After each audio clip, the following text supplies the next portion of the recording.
तो फ्रेंड्स, तो जो भी इम्पोर्टेंट खबरें हैं आज से रिलेटेड, जो उत्तराखंड से रिलेटेड आई हैं न्यूज़पेपर में, उन्हें हम देख लेते हैं एक-एक करके। तो पहली खबर जो है, विभिन्न पदों पर लिखित परीक्षा 18 दिसंबर को। तो जो पुलिस विभाग में भर्तियां होने जा रही हैं वो अलग अलग पद पे होंगी। तो 18 दिसंबर को वो परीक्षा है। तो देख लेते हैं क्या खबर है। पुलिस विभाग के अंतर्गत पुलिस आरक्षी PAC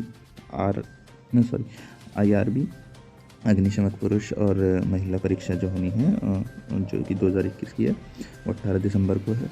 और साथ ही साथ ये 13 जिलों में और 413 परीक्षा केंद्रों पर आयोजित की जाएगी।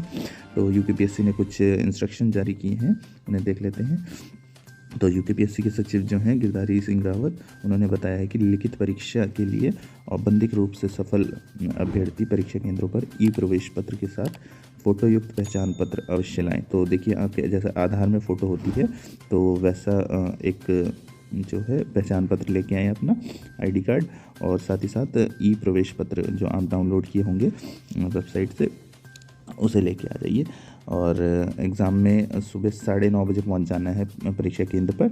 और सचिव ने बताया कि अभ्यर्थियों को प्रवेश पत्र पर उल्लिखित महत्वपूर्ण निर्देशों को ध्यान से पढ़ते हुए उनका अनुपालन करना अनिवार्य है। तो जिसका भी एग्ज़ाम है, ऑल द बेस्ट। और आगे देख लेते हैं। JEE मेन जो है, ये इंजीनियरिंग का एंट्रेंस होता है। तो उसमें 24 जनवरी से 2 सत्रों में परीक्षा होंगी।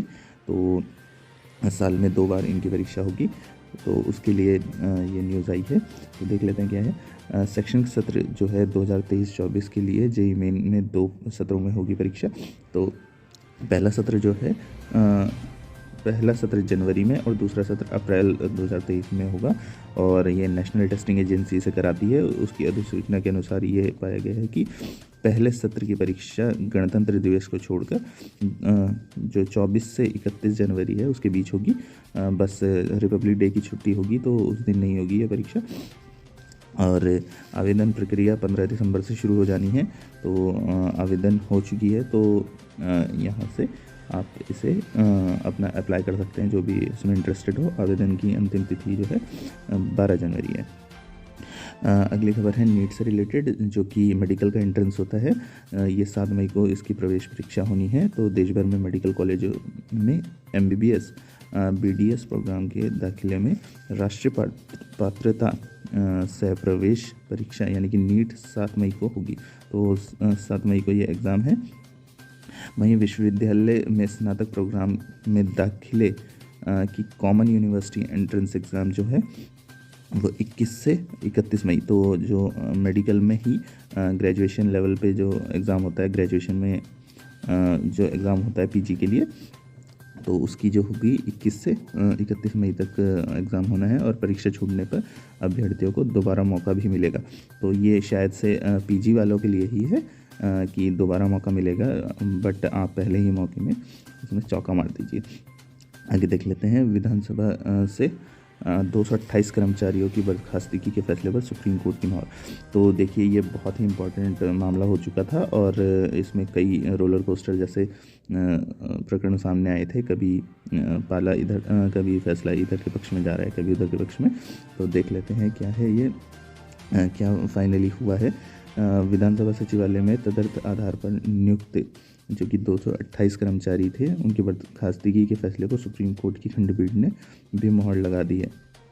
तो बर्खास्त कर्मचारी की ओर से दायर विशेष अनुग्रह याचिका यानी कि SLP को सुप्रीम कोर्ट में खारिज कर दिए गए हैं और इसे हटाए गए कर्मचारियों को झटका लगा है। तो मामला क्या था कि विधानसभा में बैकडोर से भर्ती जो हुई थी, उसके सवाल उठने पर रितु खंडूड़ी जो है वहाँ की स्पीकर, उन्होंने 3 सितंबर को पूर्व IAS अधिकारी DK कोटिया की अध्यक्षता में 3 सदस्यीय विशेषज्ञ समिति के जांच समिति का गठन किया था। और जांच समिति ने जो है 20 दिन के भीतर ही अपनी रिपोर्ट सौंप दी थी। और अब जब रिपोर्ट सौंप दी तो समिति ने जांच में क्या पाया था कि नियुक्तियां जो हैं नियम विरुद्ध हुई हैं। तो इस पर विधानसभा अध्यक्ष जो हैं उन्होंने तत्काल प्रभाव से 2016 से 2021 के बीच जितनी भी नियुक्तियां हुई थी, यानी कि 228 नियुक्तियां, उन्हें रद्द कर दिया था।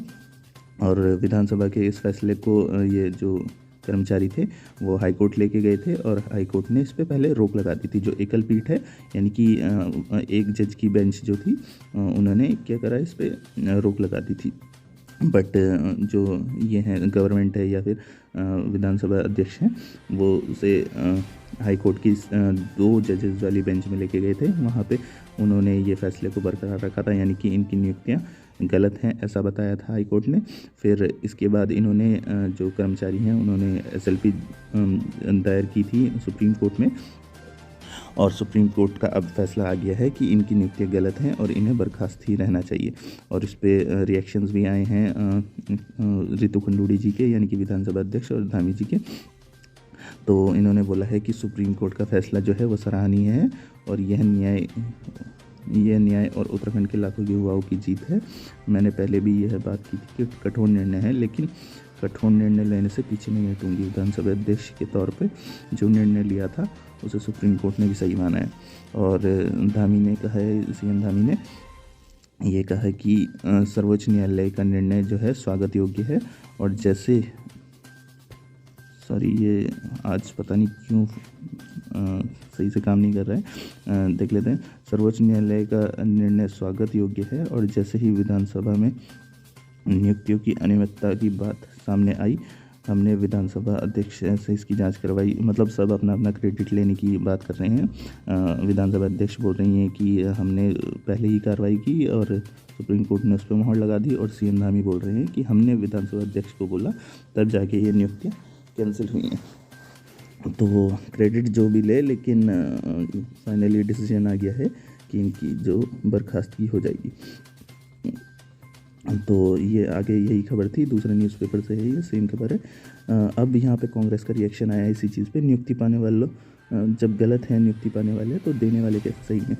तो ये भी बात सही है बिल्कुल कि जिन्होंने इन्हें नियुक्ति दी थी उन्हें भी हटाया जाना चाहिए या फिर उन पर भी कुछ कार्रवाई होनी चाहिए।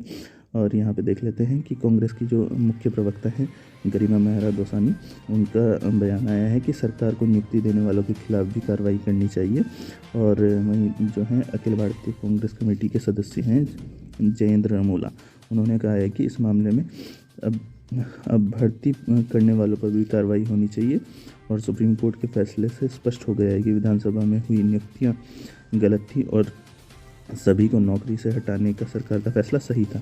तो सरकार को यह भी स्पष्ट करना चाहिए कि क्या इस मामले में सरकारी धन की रिकवरी होगी या नहीं।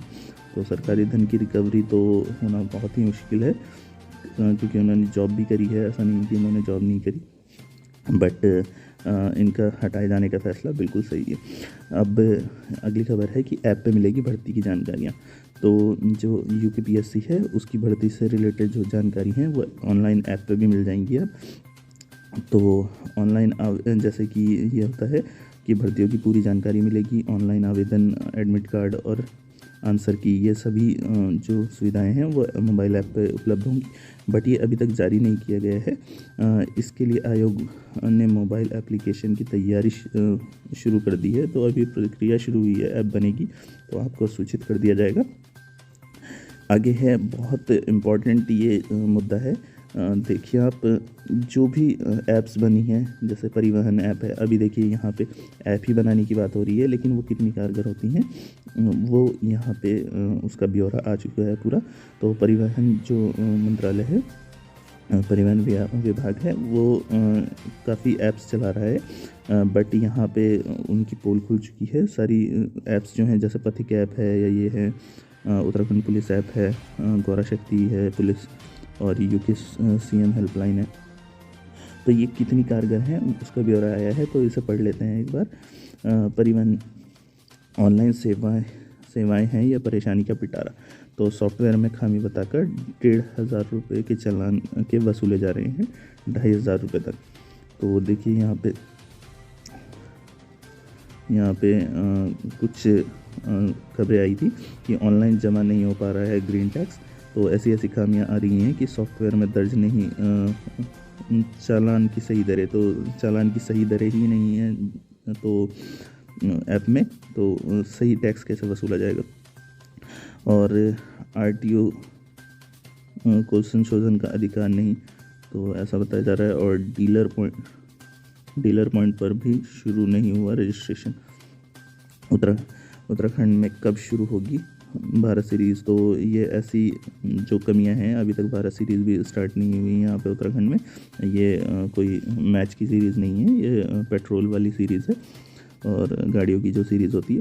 और ये गौरा शक्ति ऐप, और इनमें कुछ खामियां बताई गई थी यहाँ पे, बट यहाँ हाँ सॉरी, अब ये एक्चुअली ये ठीक से आज ऐप काम नहीं कर रही है, नेक्स्ट टाइम से इसका ध्यान रखना होगा।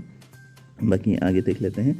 लोक सेवक के दोषी जो हैं उन्हें दोष सिद्धि में प्रत्यक्ष साक्ष्य जरूरी नहीं। तो सुप्रीम कोर्ट का यह फैसला आया है कि साक्ष्य जो हैं वो मतलब प्रत्यक्ष साक्ष्य जो हैं वो ज़रूरी नहीं है अगर किसी लोक सेवक यानी कि पब्लिक सर्वेंट जो हैं, सरकारी कर्मचारी, उन पर अगर दोष सिद्ध करना है।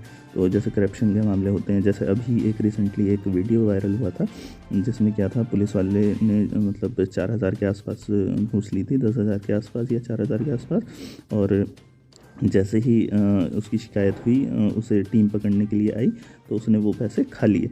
तो मुंह में डाल रखे थे उसने वो पैसे, और उनसे हाथापाई हो रही थी जो पकड़ने आए थे। तो वो साक्ष्य मिटाने की बात कर रहा था। तो ऐसे साक्ष्य मतलब अगर नहीं भी होंगे तो कोई बड़ी बात नहीं है, दोष सिद्ध करने के लिए अब प्रत्यक्ष साक्ष्य जरूरी नहीं है। तो सुप्रीम कोर्ट ने यही कहा है इसमें। तो यही खबर है पूरी। और आगे क्या है, पुलिस वालों की शिकायत अब घर बैठे भी की जा सकती है। अगर आपको किसी से मतलब पुलिस वाले आपका सहयोग नहीं कर रहे हैं किसी भी शिकायत करने में, तो आप घर बैठे भी आप शिकायत कर सकते हैं। तो शिकायत करने के 3 तरीके हैं पुलिस के खिलाफ। एक है पीड़ित जो है कार्यालय में शिकायत दे सकता है, और दूसरा है कि ये जो मेल आईडी है यहाँ पे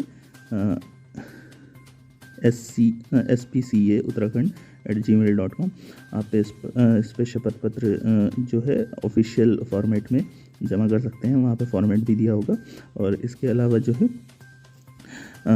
जो आप हैं ये इसकी जानकारी जो है इस फ़ोन नंबर पे दे सकते हैं और इस पे शिकायत कर सकते हैं।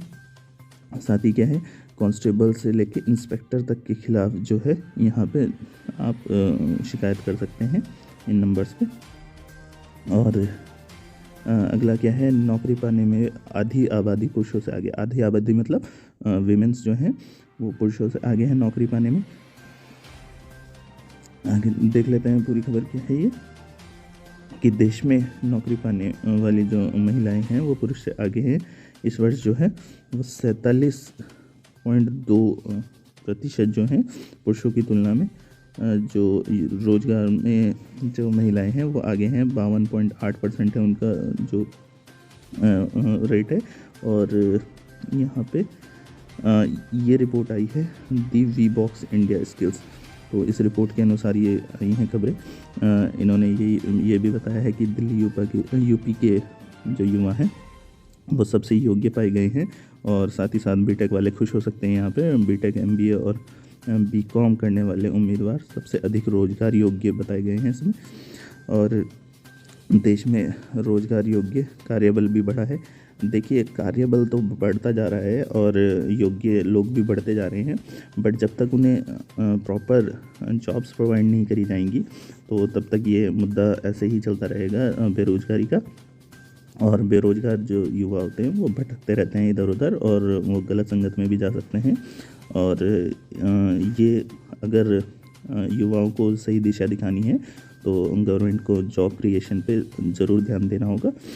तो यही थी आज की इम्पोर्टेंट खबरें। तो थैंक यू वेरी मच।